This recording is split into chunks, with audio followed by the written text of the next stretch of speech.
Are we lost? Maybe over there? There are places in the world that feel different. In this video, we're uncovering one of them, Bhaktapur, an ancient city tucked away in the Kathmandu Valley. We'll wander through its timeless streets, discover the serene beauty of the Red Tara Temple, and we venture into Namo Buddha, a site that holds so much quiet history. And because every good exploration involves good food, we'll experience a classic Nepali Thali at a local spot.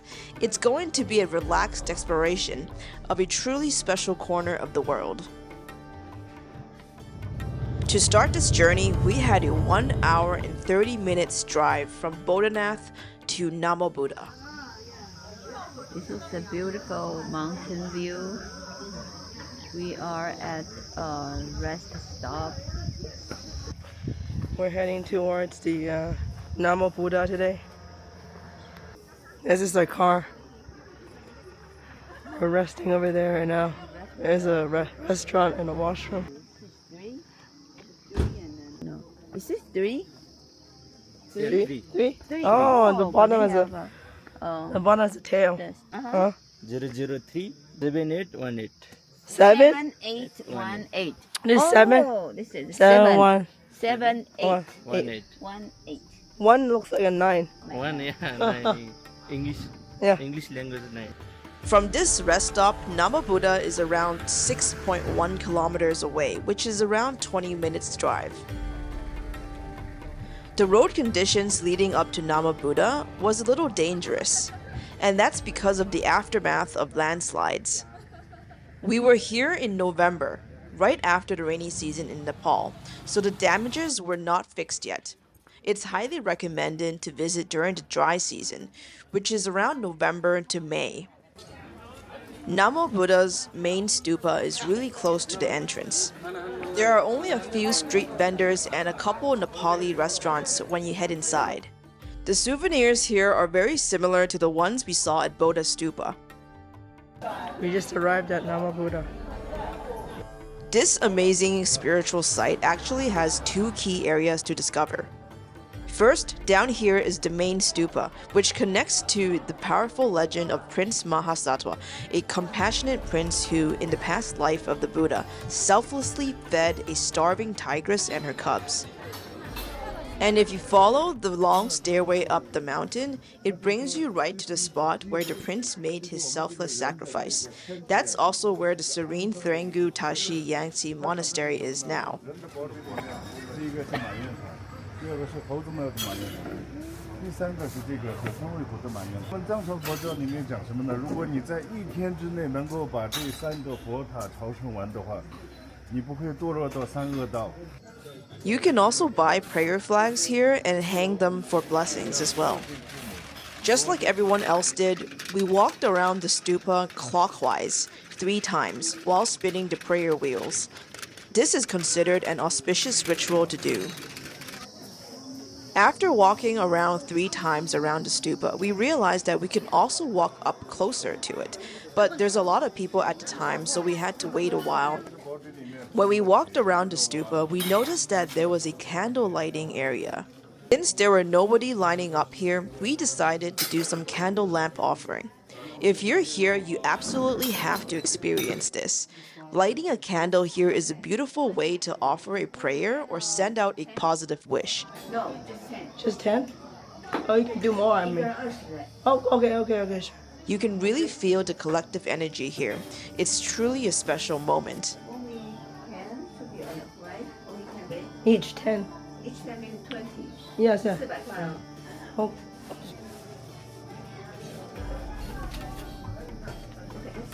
Where can I donate the rest of the money? Yeah. Here, okay, I will donate to you and I will pay 400 to you and 100 donation. Okay. From top or from here? Yeah, it was.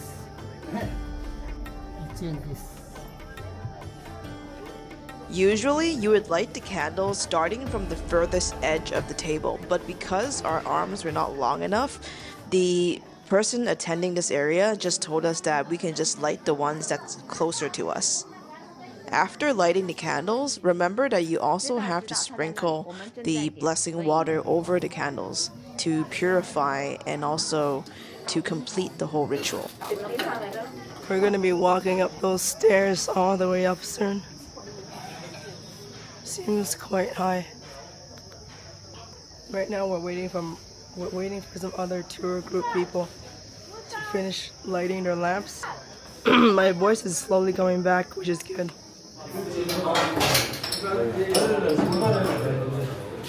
We had a change of plans. Due to the heavy rain, we couldn't go up the stairs to the other section of Namo Buddha, so we headed to the restaurant nearby to eat lunch instead. This restaurant is located at the entrance of the Namo Buddha. We passed by it when we came in. The restaurant's name is called Nerbu Sangmo Restaurant, and they serve traditional Nepali cuisine. It was really tasty, but because we were sick, and especially I have my sore throat, I wasn't able to really truly enjoy the food because there were some spices and it really still irritated my throat.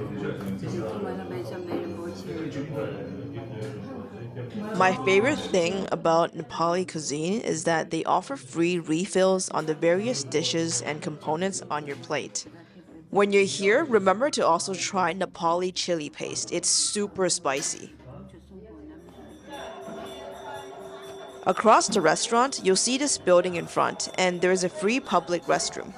It's located downstairs, and make sure you bring your own tissue. After lunch, there were nobody left around the stupa, so we decided to walk up to the top before leaving Namo Buddha. It's unfortunate that during this trip, we were not able to go up the mountain to see the other section of Namo Buddha, but I guess this gives us another chance to visit again in the future. It looks like you could also light candles around the stupa. By looking at these black little dishes, it seems like that's what you could do. Overall, we really enjoyed our experience here, even though we couldn't go up the mountain. Next, we took a 1 hour and 8-minute drive all the way to Bhaktapur, one of the ancient cities in the Kathmandu Valley. It was definitely a very scenic drive. But if you're someone who has car sickness, I really recommend you to bring some medicine because this whole trip was really bumpy. It was easy to tell if we got closer to Bhaktapur city because you can see by all of the red brick buildings.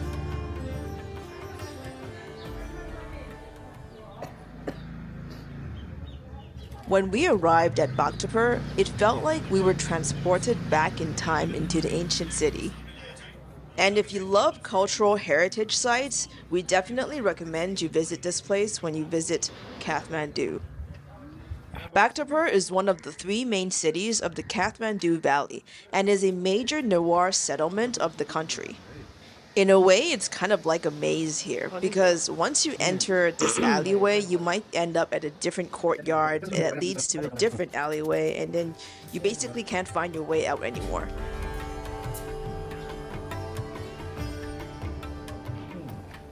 Some of the pathways are really narrow as well, so you have to be careful when you're walking and when there's other people around. And make sure you protect your head. Some of these ceilings are really low. Are you filming? Yeah, I'm filming. We basically had 2 goals at Bhaktapur. The first one is to visit the Red Tara temple, and the second is to try some popular buffalo milk yogurt.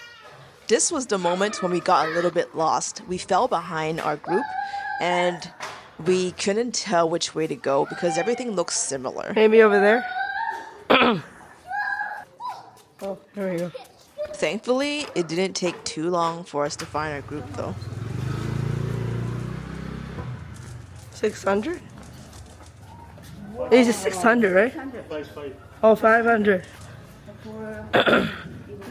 Apparently, the ticket price to enter Bhaktapur city costs different for different types of passport holders. For foreign nationals such as Americans or Canadians, it would cost 1,800 Nepali rupees, whereas for Chinese nationals, it would cost 500 Nepali rupees.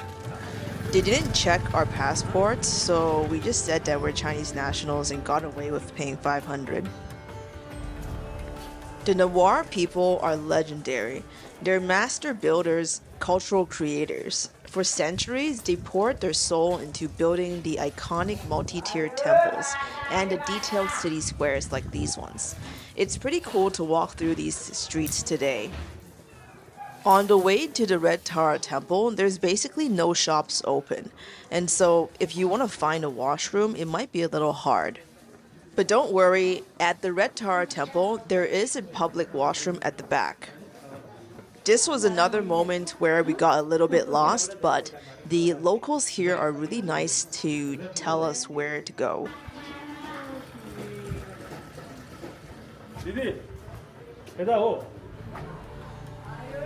When we got to the Red Tara temple, I was originally expecting a multi-tiered temple, but it was actually just a regular building, and you can't tell that it's a temple until you actually go close to it.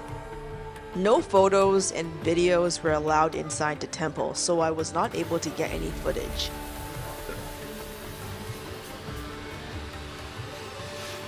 After doing our prayers inside, we walked around the temple, spinning the prayer wheels 3 times before leaving. If you walk through this temple and exit through its back door, you'll see that there are public bathrooms outside. And they are all squat toilets, in case you were wondering. And here's how our tickets look like. The last thing to do before leaving Bhaktapur is to find the legendary yogurt. Bhaktapur is famous for its king curd called Juju Dhau, a type of yogurt made from buffalo milk. It's contained in a cute little clay jar. You can also buy the big jars, but we got the small one. And this place is not far from the temple. We are walking at the ancient But street. took Para Square. Yeah. It's like a Durbar Square. And now we're leaving. This was really a tiring day, but there were still a couple surprises later on in the night that we didn't expect to encounter. When we got to Hotel Tibet, we took a taxi back to Bodhanath. We are on the taxi from Tibetan hotel back to Buddha. It's going to take around 25 minutes. But we also walk a lot. At least 10,000 steps per day. More than that. Much more than that.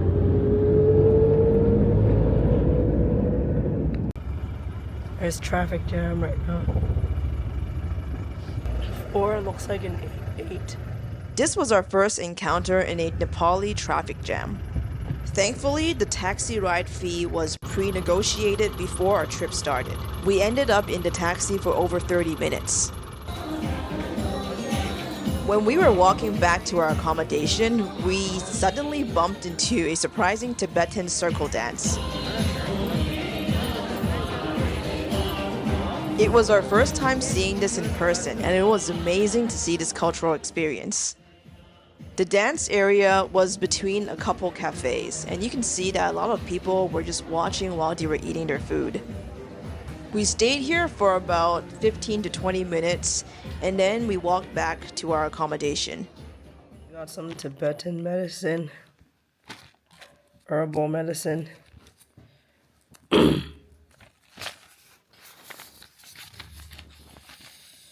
Morning time, 2 of each. These Tibetan medicine balls are supposed to melt in your mouth. You're not supposed to swallow them. And that was quite an interesting experience. They taste like grass and kind of a little grainy, but overall, they did help with our throats. In the next video, we'll be going to Parping to visit a few spiritual caves. And those caves you don't want to miss seeing. If you're doing a Buddhist pilgrimage in Kathmandu, you can't miss these sites.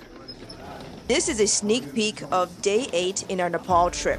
If you're going to be going to Nepal soon, definitely watch our other videos as well, as we share our experiences.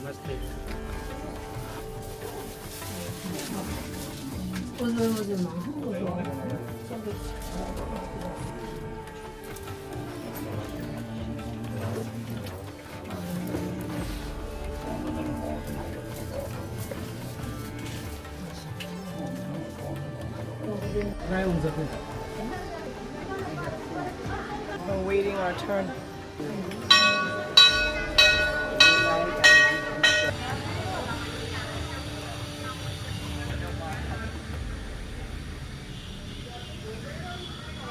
They have soap here. Yak milk soap. Turmeric milk. Turmeric.